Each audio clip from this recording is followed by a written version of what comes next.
पुरानी समय की बात है। मधुबन गांव में एक बूढ़ा अपने पुत्र के साथ रहता था। वो बहुत गरीब था। अरे ओ जग्गू, अरे जग्गू सुन रहे हो? अरे कहाँ चला गया? ना जाने ये सुबह सुबह कहाँ चला जाता है। तभी किसी दूसरे कमरे से जग्गू की आवाज आती है। हाँ पिताजी बोलिए, आखिर सुबह सुबह आपको क्या काम आ पड़ा जो आप इतनी जोर जोर से चिल्ला रहे हैं? अरे बेटा, घर में ना तो आटा है और ना ही चावल।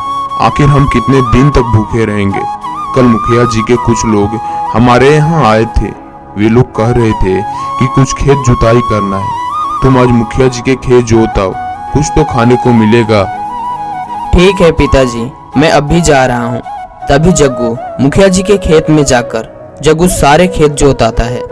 रात का समय जग्गू और जग्गू के पिताजी दोनों सो जाते हैं। तभी जग्गू के पिताजी के सपने में एक सांप आता है और वो सांप ये बोलता है कि आज नाग पंचमी है।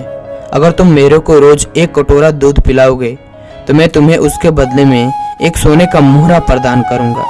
ये सपना देखते ही जग्गू के पिताजी अचानक से उठ पड़ते हैं। आखिर ये कैसा सपना था?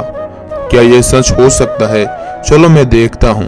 तभी जग्गू के पिताजी सुबह होते ही एक कटोरा में दूध लेकर चले जाते हैं और उस दूध को नाग को पिलाते हैं। कुछ देर बाद नाग एक सोने का मोहरा प्रदान करता है।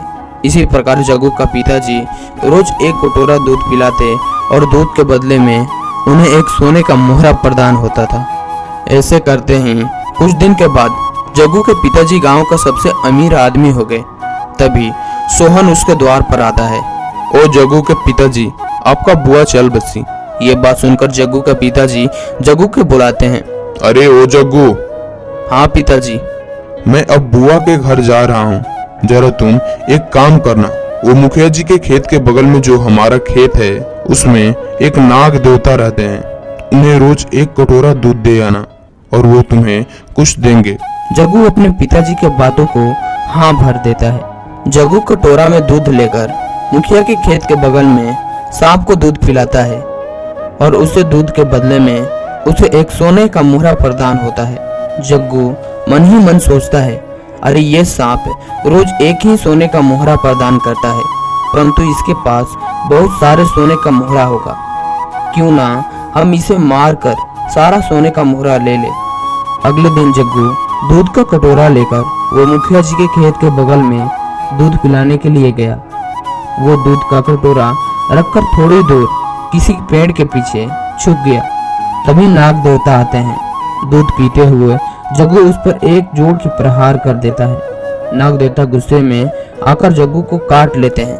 ये दृश्य देखकर वहां आसपास के जितने भी लोग थे जग्गू के पास आ गए और उसे घर लेकर गए। जग्गू के पिताजी, आपके लड़की का एक सांप काट लिया है। ये बात सुनकर जग्गू के पिताजी दौड़कर आते हैं और वो देखते हैं कि उनके द्वार पर काफी भीड़ लगी हुई है।